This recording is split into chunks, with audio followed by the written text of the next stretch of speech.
반갑습니다. 1월 15일 금요일 큐티 스케치 시간입니다. 오늘 본문은 마태복음 2장 13절부터 23절까지의 말씀입니다. 오늘 본문은 이렇게 시작합니다. 그들이 떠난 후에 주의 사자가 요셉에게 현몽하여 이르되 헤롯이 아기를 찾아 죽이려 하니 일어나 아기와 그의 어머니를 데리고 애굽으로 피하여 내가 내게 이르기까지 거기 있으라 하시니 요셉이 일어나서 밤에 아기와 그의 어머니를 데리고 애굽으로 떠나가 헤롯이 죽기까지 거기 있었으니 이는 주께서 선지자를 통하여 말씀하신 바 애굽으로부터 내 아들을 불렀다 함을 이루려 하심이라.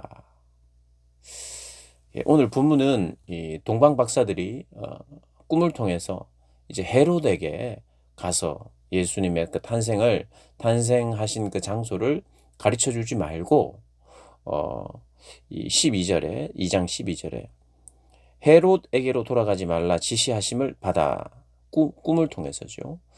다른 길로 고국에 돌아갔습니다. 예. 그리고 그들이 떠난 후에 박사들이 떠난 후에 주의 사자가 또 요셉에게 현몽해서 헤롯이 아이를 찾아 예수를 찾아 죽이려고 하니까 피해 있으라 애굽으로 피해 있으라 라고 이제 이야기를 합니다. 근데 이 오늘 본문은 참 가장 비극적인 일이 발생합니다. 그것 때문에 헤롯이 박사들에게 속은 줄 알고 박사가 돌아오지 않는 것을 알고 이 베들레헴 지역에 아이들을 다 죽입니다.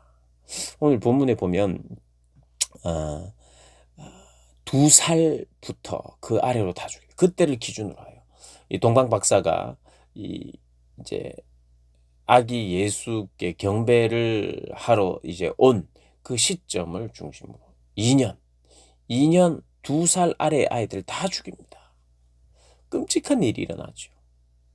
근데 이제 우리가 이 말씀을 이렇게 보면서 묵상하면서 왜 하나님께서는 이 일이 벌어지도록 그냥 내버려 두셨을까 생각할 수 있죠. 그리고 이 성경의 본문을 우리가 보다 보면 동방 박사들이 애굽 이 예루살렘에 가지만 않았어도 그리고 헤롯 왕궁에 가지만 않았어도 헤롯이 몰랐으면 이 일은 일어나지 않았을 텐데 예수님의 탄생을 꼭 예루살렘과 헤롯이 알아야 되느냐?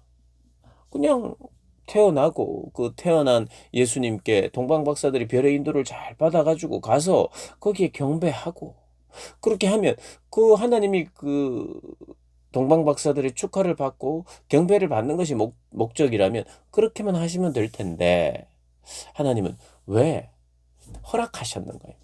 예루살렘의 그 성에 가서 이미 왕이 있는데 헤롯 왕에게 지금 이제 왕이 어디서 나는지 우리가 동방에서부터 왔다.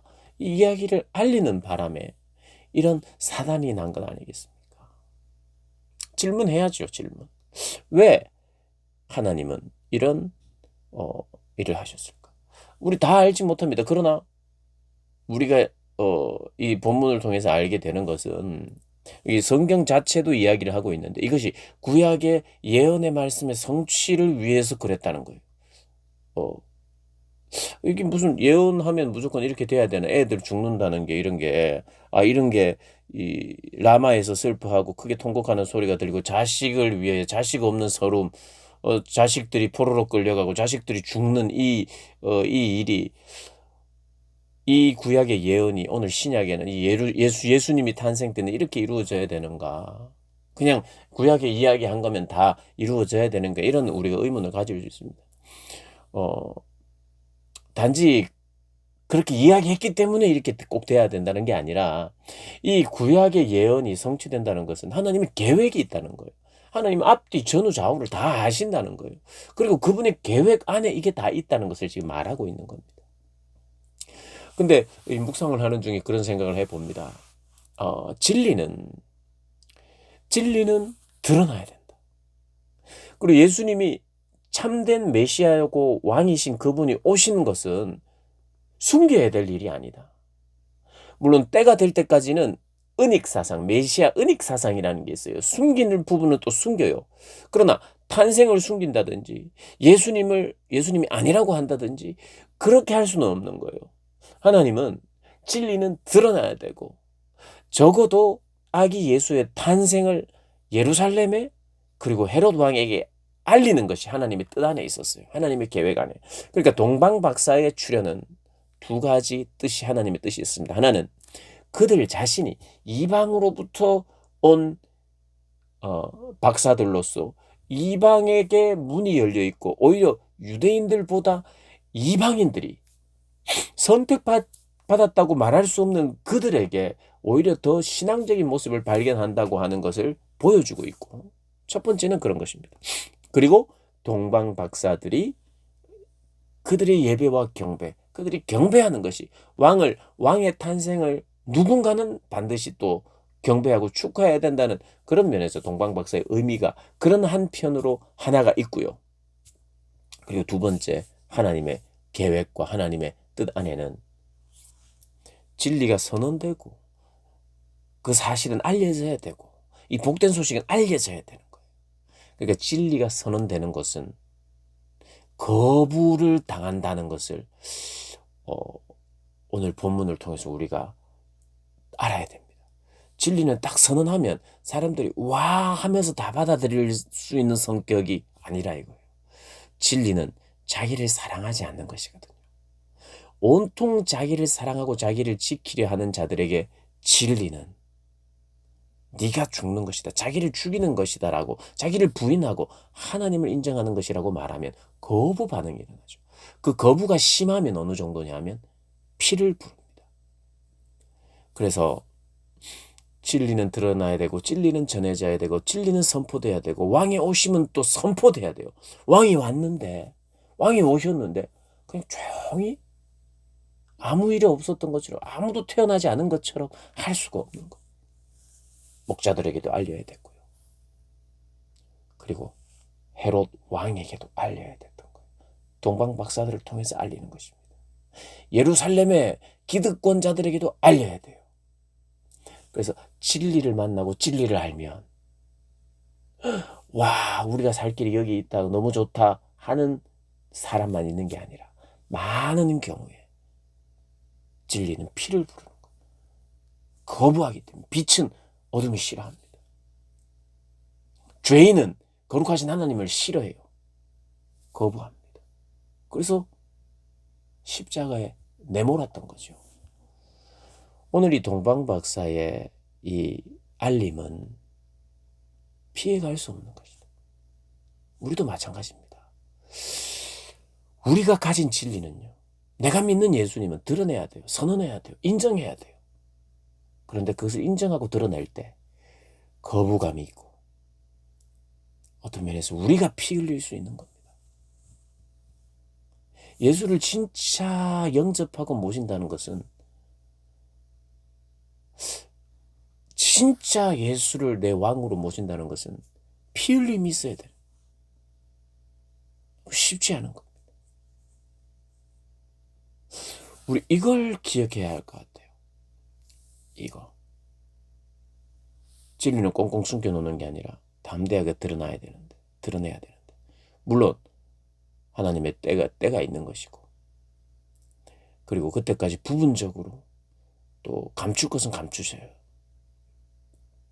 그러나 하나님 그 진리는 선포하고 선언하고 드러내고 두려워해서는 안 된다.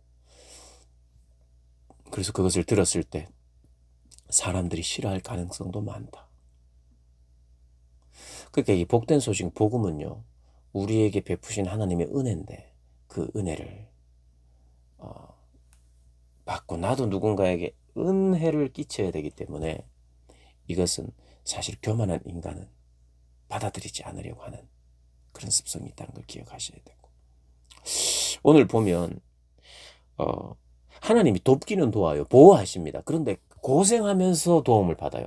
무슨 말이냐면 하나님의 능력으로 그냥 주변의 사람들을 그냥 전멸시키든지 아무도 까불지 못하도록 탁 막아가지고 예수님, 마리아, 요셉이 어디 피해 다니고 도망 다니고 이런, 그런데 천사가 현몽하고 천사가 지도하고 지시하고 천사가 인도하는데, 아니 천사가 왜 이게 같이 도망 다니냐 이 말입니다. 그런 거 생각 안 해보셨습니까? 아니 천사쯤 되면 하나님의 일하는 사람 되면 현몽해서 뭐 굳이 네가 피해라 어디 여 도망가라 그 다음 날은 저기 도망가라 이럴 게 아니고 잡으러 오는 사람들의 눈을 멀게 한다든지 그들이 뭐기뭐확 겁에 질리게 한다든지 이래서 뭐 건들지도 못하게 해야 되는 그래야 딱 그 어떤 역시 우리를 보호하는구나 이렇게 생각할 수 있는데 여기 본문을 보면 천사가 몇 번 나타납니다. 그리고 현몽하고 가르쳐 줍니다. 애굽으로 이제 피해라. 그랬다가 애굽에 피해 있다가 헤롯이 죽고 나니까 또 주의 사자가 요셉에게 현몽하여 이르래. 이제 네 목숨을 찾던 자들이 죽었으니까 아기의 목숨을 찾던 자들이 죽었으니까 너는 이제 이스라엘 땅으로 들어가라. 이제 위협이 사라졌으니까. 물론 이것도 인도입니다. 이것도 보호예요. 근데 그 보호가 왜 이렇게 겨우 이 정도의 보호인가? 이 정도의 보호. 뭐 우리가 다르게 해석할 건 없습니다. 예수님조차도 믿는 자들 안에도 사람들을 강압적으로 하지 않는 게 그게 하나님의 성품이고 하나님 나라의 방식이에요. 로마는요 힘으로 예, 힘으로 지배했거든요. 내가 힘을 가해서 내가 평화를 줄 수 있다고 생각했던 나라가 로마입니다. 이 세상이 그래요. 로마에도 나름대로 좋은 내가 평화를 주겠다 하는 근데 힘으로 제압하는 거예요. 근데 하나님의 나라는 예수님의 방식은 힘으로 제압하지 않아요. 능력이 있어도 능력이 있습니다. 그러나 은혜와 사랑과 용서로 제압하는 나라이기 때문에 그들을 그냥 잘못할 때마다 때리고 못 오게 하고 강제로 어떻게 하고 이런 게 아니에요. 피해 다니고 또 기회를 주고 은혜를 주고 하나님 마지막 때에 혼을 내고 또 꼭 필요할 때 오래 참으시다가 혼을 내지 그때그때 혼을 내는 게 아니라 계속해서 은혜와 기회를 주고 선지자를 보내고 돌아오라 돌아오라 돌아오라 끝없이 말씀하시면서 우리가 정말 깨닫고 돌아오기를 바라시는 그 방식이 하나님의 방식이에요. 그래서 예수님이 오셔서 마치 도살장에 끌려가는 양처럼 인간들이 이렇게 좌지우지해도 그대로 끌려가는 거예요. 하나님의 때가 되자 그냥 힘없이 끌려 다니는 게 그분이죠. 그리고 그분도 누군가를 가르치고 어떤 사역을 할 때 강제하지 않았어요. 힘으로 제압하지 않았어요. 그분의 지혜나 그분의 능력으로 두렵게 해서 따라오게 하신 것이 아닙니다. 앞장서셨고 자기를 내어주셨고 더 낮아지셨고 숨기는 방식으로 일하셨기 때문에 하나님의 능력을 가지고 왜 겨우 피해 다니는 데만 사용하고 이걸 가지고 보호받았다고 하느냐. 얼마나 고생 많이 했겠습니까 이 마리아. 그 배불러 가지고 인구조사 때문에 왔다가 마구간에서 아이 낳고 또 도망 다니고 아이를 안고 그런 힘든 삶을 왜 이렇게 살았을까에 대한 답을 여러분들이 그런 하나님의 성품을 통해서 찾으면 좋겠고 오늘 보면 애굽으로부터 내 아들을 불렀다 함을 이루려 함이라. 자식이 없으므로 위로받기를 거절하였다도 함을 그러니까 이 하나님의 그 선지서의 말씀, 하나님의 구약의 말씀이 되게 하기 위해서 이런 일들이 일어났다고 지금 15절, 18절, 23절에 나옵니다. 나사렛 동네에 살게 된 것도 하나님의 말씀을 이루려 함이고 18절에 라마에서 슬퍼하며 크게 통곡. 여기 이 18절에 나오는 라마에서 슬퍼하며 크게 통곡하는 소리가 들리나 라헬이 그 자식을 위해 애곡하는 것이래. 무슨 말이냐면요. 라헬은 야곱의 아내잖아요. 가장 사랑하는 아내. 레아와 라헬이 있는데 14년 만에 이 얻은 아내 아닙니까? 너무 사랑하는 아내. 그런데 그에게 자식이 없었잖아요. 그래서 그의 그 언니 레아가 먼저 아이들을 낳고 12명의 아이들 아닙니까? 근데 사랑하는 아내 라헬에게는 나지 않아요. 자기 몸종을 통해서는 낳았지만 언니와 언니의 몸종 그리고 라헬과 라헬의 몸종에서 이 4명의 여자에 의해서 낳게 된 아이들이 12지파인데 라헬을 야곱이 사랑했죠. 그리고 근데 라헬의 아들 2명이 요셉과 베냐민 아닙니까?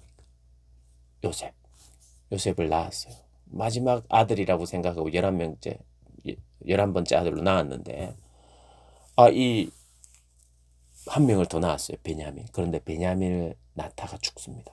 라헬이. 예, 두 명의 아들을 남기고 죽었는데 이 라헬에게는 아들에 대한 애착이 굉장히 강해요. 그리고 요셉으로 이어지는 요셉의 그 가족들, 요셉, 야곱을 통해서 야곱의 아내 중에 대표 아내가 라헬 아닙니까? 그러니까 라헬은 이스라엘의 아내고 이스라엘의 국모예요. 그런데 아들에 대한 한이 있어요. 아들에 대한 집착이 있어요. 그래서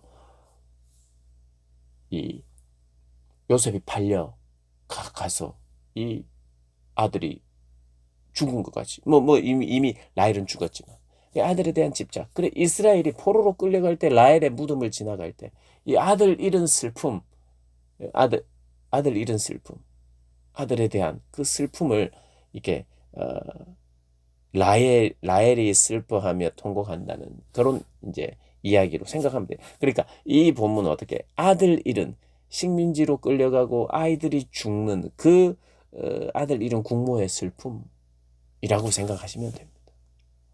그래서 18절이 그런 이야기를 하는 것이고요. 그 다음에 이제 15절에 보면 애굽으로부터 내 아들을 불렀다. 이제 애굽으로 예수님의 일행이 그러니까 요셉과 그리고 요셉의 아내 마리아와 예수님이 이제 애굽으로 가죠. 근데 애굽에서 불렀다 하는 게 호세아 1장 11절에 나와요. 호세아에. 그 말씀이 이루어진다. 이게 무슨 말이냐면은 사실 애굽에서 400년 동안 이스라엘 백성이 노예로 삼았잖아요. 그런데 그 노예 생활도 어떤 면에서는 하나님이 그렇게 표현하시는 게 있어요. 그때 하나님은 또 보호하시는 게 민족을 굉장히 또 번성하게 하셨어요. 그리고 노예 생활 속에서도 하나님의 보호가 있었어요. 그런데 때가 되자 그걸 불렀잖아요. 이스라엘을 불렀어요. 이것이 출애굽이었는데 마치 이것이 신약 시대에는 예수님 역시도 하나님의 아들이고 이스라엘 민족도 하나님의 자녀들이 아니겠어요. 그들을 불러 구원하여 던 것처럼 예수님도 그 애굽에 지금 살고 있다가 애굽에서 불러서 이제 새 시대에 참된 새로운 출애굽, 새로운 구원을 이루실 그분의 그 아들을 불렀다는 그런 표현으로 예, 구약의 그 호세아 1장의 말씀이 성취되는 그런 의미입니다. 애굽으로부터 내 아들을 불렀다는 게 그런 의미예요. 그리고 나사렛 동네에 살게 된 것도 이것은 성경 구절이 특정된 구절은 없습니다만은 이 나사렛이라는 이름 뜻과 이게 종합적인 이해로 보면 참 천하고 볼품없는 곳에 이 왕이신 그분이 산다는 것을 이렇게 이제 성취로 지금 이야기하는 거예요. 그래서 마태복음에는요. 독자들이 유대인들이기 때문에 이걸 다 알아요. 이 이야기만 해도 이 구약에 대해서 바삭합니다. 우리는 잘 몰라. 이 설명을 들어야 하는데. 그래서 이 구약에서부터 시작된 하나님의 그 다른 하나님이 아니에요. 유대교의 그 하나님과 지금 마태가 지금 이야기하고 있는 그 하나님과 예수님이 다른 분이 아니라는 것을 지금 이야기하고 있는 거예요. 구약의 성취, 구약을 인용하면서 그렇게 설명해 나아가는 것입니다. 오늘 그 구약의 성취와 인용을 또 한번 생각해 보시고요. 하나님이 왜 동방 박사들을 또 그렇게 예루살렘으로 보내셨는가 또 한번 생각해 보시면서 하나님의 능력은 왜 도망다니는데 사용하고 보호하시는가 한번 좀 묵상하시면서 오늘 우리가 사는 삶을 한번 비교해 보면서 하나님의 때나 하나님의 능력이나 하나님의 인도하심은 하나님의 뜻은 과연 이러한 종합적인 어떤 것이 있구나. 한번 그렇게 폭넓게 생을 한번 조망해 보는 그런 여러분들 되시기를 주님의 이름으로 축복합니다.